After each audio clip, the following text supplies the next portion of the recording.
All right. Your clip went super viral. It did. Yeah. Sure did. Who are you?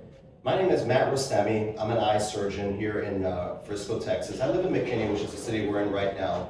And yeah, I mean, I'm mostly just a doctor. I do surgery, but I like to do some political commentary. And you said I went viral. I dressed up in some quote-unquote Muslim attire and went in there and started talking about like the Sharia takeover of McKinney and all this stuff. It was satire. I don't know if everyone got it, but we're not going to make everyone wear turbans after balding, and we're not going to make overweight women wear burqas and all that stuff. So, but no, you're right. It went super viral. Yeah. So what is this 7-0 vote? Like, what is happening in McKinney? So, you know, that meeting in particular was about to see if the mosque fit the regulations, like as far as like the height, the space, and all those issues of like the safety measures of the building being on that lot. It wasn't about the zoning. The zoning was already approved before. So the way things are, it's just things are trending on the algorithm, so people are just like, oh my God, the new mosque is coming and we gotta stop it. So it's like, dude, that's not what it was about. You know, that what was already happened before. No one really cared because it wasn't trending on the algorithm. It's kind of like, you heard in like the Dallas, they had like the foot washing stations for like the Muslims, like this is a new thing, the Muslims gonna wash their feet in the Dallas. And then Abbott stopped it. Yeah. Well, they've already had those in like 2019. We've already had those stations there. So, but just the trends on the algorithms, people are just like, oh my God, this is the Islamic takeover. So that's basically where we are with all this. So what made you want to speak up? Well, you know, I think there's a lot of like sensationalism. It's just kind of like to make Muslims look bad, make it look like they're trying to take over the country. Yeah. Like I saw your video. Yeah. Like, Nate, I gotta say, you are a master at this. Like you sent me your video about exposing the Sharia takeover in Dearborn, Michigan. I was like, oh shit. I watched it myself, I'm Muslim. And I'm like, oh my God, the whole country is changing.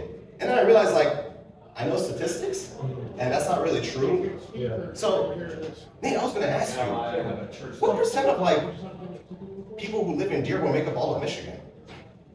What percentage of Muslims take up Michigan? I'm not sure the actual number.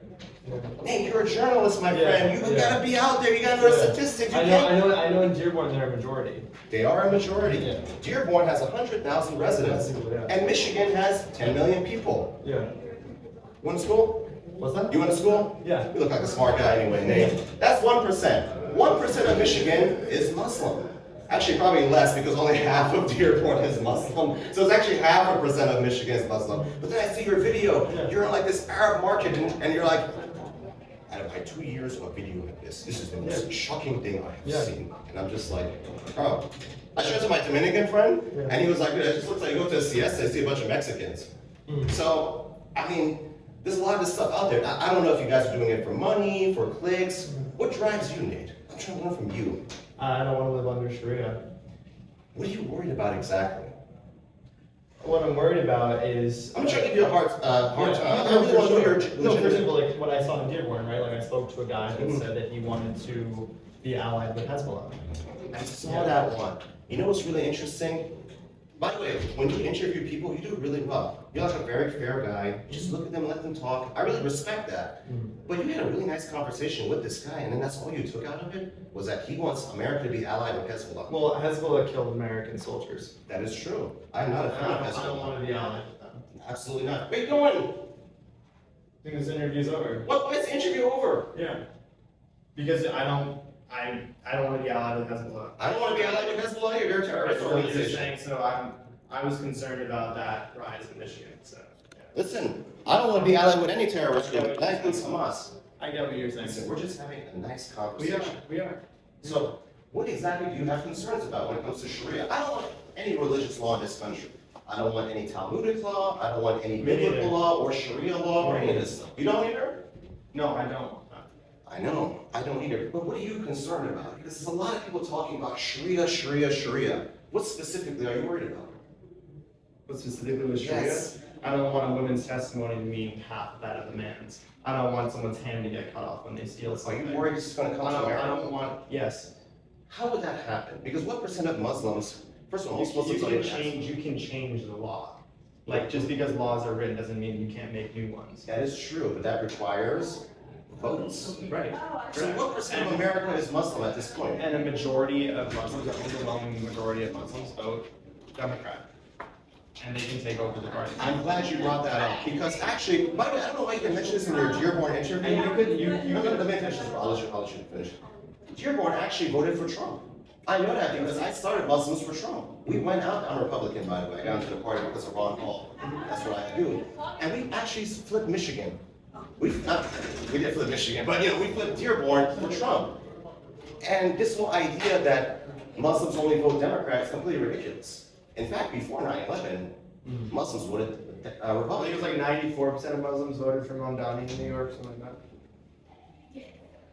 Listen, you got Andrew Cuomo talking about AIPAC. Yeah. You got Mamdani just saying he's against Israel. A lot of people are going to vote for it. That's just what it is. Yeah. By the way, you're The man that we were speaking about, the guy that would want to be allied with Hezbollah, he started the interview saying, "Who do you think I'm going to vote for? I'm Arabic." That's his words. He did. And go back to your own interview. He mentions AIPAC. Yeah. He did. That's the reason. Because a lot of people were saying that, oh my God, they're only voting for Abdul because he's an Arab Muslim. Yeah. I'll tell you what, if Abdul was like a United Arab Emirates Zionist Muslim, he would not get no votes from the Muslim community. They would rather vote for, you know who most of the Muslims actually voted for in America, like in the presidential election? They voted for Jill Stein. At least the ones I spoke to, and she's Jewish because she was anti-Zionist. That's typically how this works. So Yeah. a lot of Muslims don't even like the Saudi government. They don't like a lot of governments in the Middle East. I'm not But sure. again, Right hey, there. the laws can't be changed. I don't want to risk it. What percent of America is Muslim right now? 3%. 1%. Nate, you're an investigative journalist. It's 1% right now. Nate, you're an investigative journalist. You gotta know this stuff. And now we have, well, there's actually projections in 2050. How many Muslims will we? What will the percent be? In 2050? In 2050. I'm not sure. You can tell me. Again, these are projections, Pew Research. Can't guarantee it. 2%. Now, with 2% of the population, most of them don't even want this stuff. How's this going to happen? Okay. You say most of them don't want this. I haven't seen that in my interviews, but I do have to go. Let me ask you one last question, Nate. How many Muslim majority countries are there? 57. And how many of them are they cutting people's hands off for stealing? Oh, well, let's ask Afghanistan as an example. I don't know. It's not like they publish their crime data, right? Afghanistan is one, but you said 50 something. I said Muslim majority countries, yes. Exactly. So in Muslim majority countries, they're not forcing people to wear burqas. People are drinking alcohol, and they have like a lot of these social. Did you know even in Iran, a country I hate, by the way, their government. My dad's from Iran. I don't fucking like that government. Sure. But even there, they've given up on enforcing the headscarf because the people protested after they beat that poor woman to death. So even in a theocratic dictatorship like Iran, the people have headed up to here with this theocracy and pushing religion on people's throats. Yeah. And you're trying to convince us that it's going to happen in America when it can't even happen in Muslim majority countries? That it didn't happen in Iran? Is that what you're saying? It didn't, it's not happening right now.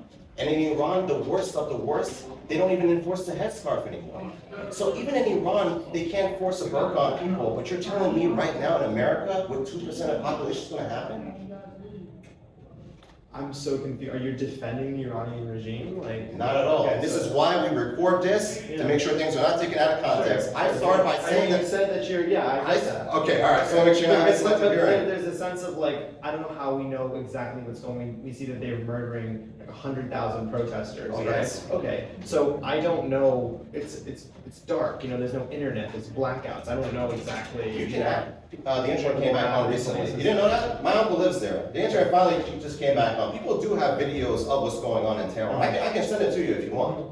You know, but even in a country there where it's run by like a crazy religious dictatorship, they can't enforce these laws. But you're trying to convince us in America, not even a Muslim majority country, this is going to happen here. Yeah, it can. Well, there's numbers. It can. Hey, where are you going? Are you going to like interview other people? They are dying to get to know you. I will. We gotta go pick up something from the car. You're not upset at me, right? No. Okay, you gotta understand, I need a viral moment, Nate. Sure. I mean, you got 1 million followers on Instagram, you can't hate the player, right? No. Your bodyguard's smiling, you just wanna hurt Y'all have a me. good one. By the way, this guy is a Air Force veteran intelligence, Muslim guy defending our country. Nice. So, now all of us are trying to like, Allah! I'm kidding. I know, she had me write down their names, so I wasn't sure. I've got seats saved for them. Okay, I have to give Nate Friedman his microphone back. He ran away so scared. I thought I was gonna blow up or something. Oh wait, no, there he is. Nate, Please, take your microphone. Don't tell them I stole your microphone, mate. Please, we don't steal. We don't want to get our hands cut off. No, I just didn't want to leave because I don't want to have to give my card in, so I have to give his microphone. All right, thanks. All right. Yo, watch. He's going to put in the video. He's going to be like, that Muslim stole my microphone. Oh, my God. I was so scared for my life. And